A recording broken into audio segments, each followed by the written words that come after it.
How have our medical aids survived the COVID-19 pandemic thus far? Well, the numbers are in. Despite paying out over 10 billion rand on COVID claims, spending on healthcare has actually dropped. That's because elective procedures were cancelled and many chose to stay away from doctors' rooms entirely. But there may be longer-term consequences to saving money now. Dr. Sipho Kabane is the Chief Executive and Registrar of the Council for Medical Schemes. Let's find out more from him. Dr. Kabane, thank you so much for your time. I hear surplus and I hear 20 billion rand and I'm smiling. But does that mean anything for your ordinary medical scheme members? And what happens to that 20 billion rand surplus? Morning, Tafuma and Anika, as well as your viewers. Tafuma, I think this 20 billion shouldn't be seen as a windfall, that people should go and wish to spend in whatever way they want here.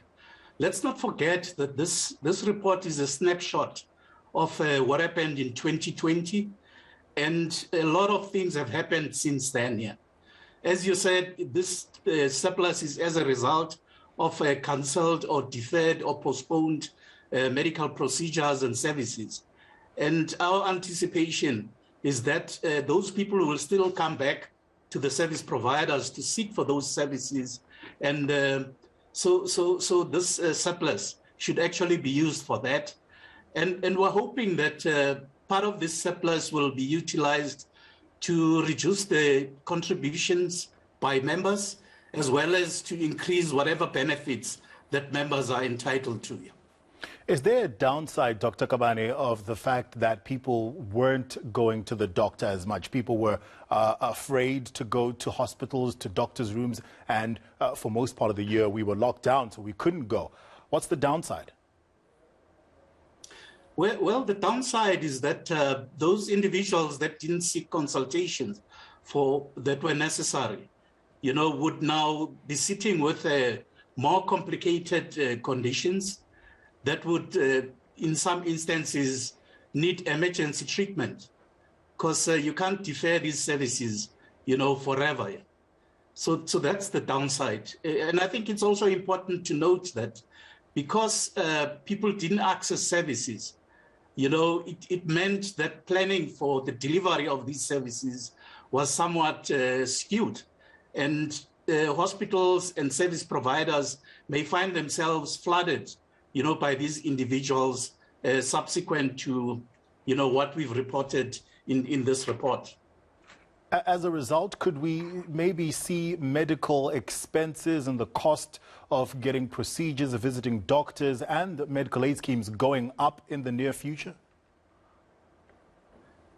We expect that here, because we've also looked at our Q1 and Q2 reports, and they seem to be suggesting that the utilization rates for service providers, including hospitals, are on the rise.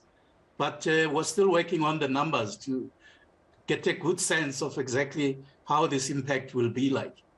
Finally, Dr. Kabane, what's the effect of less procedures and less doctors' room visits been on the medical professionals themselves? Well, COVID has affected the service providers, and we've seen, and this is reflected in the report here, where we've seen a decrease in the average number of visits by patients per thousand.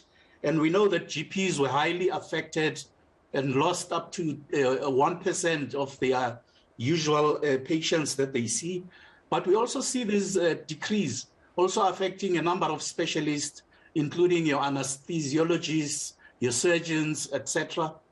But there have been other specialists that have benefited through COVID, and these are your pathologists. And we think that benefit, that increase, in the demand, it's because of the tests of COVID that were quite significantly up in numbers. I think currently we're sitting at around 80 million of these tests. All right, Dr. Sipho Kabane, CEO of the Council for Medical Schemes. I was smiling about that 20 billion rand surplus, but maybe I should temper my excitement just a little bit. Thank you so much for your time. We appreciate it.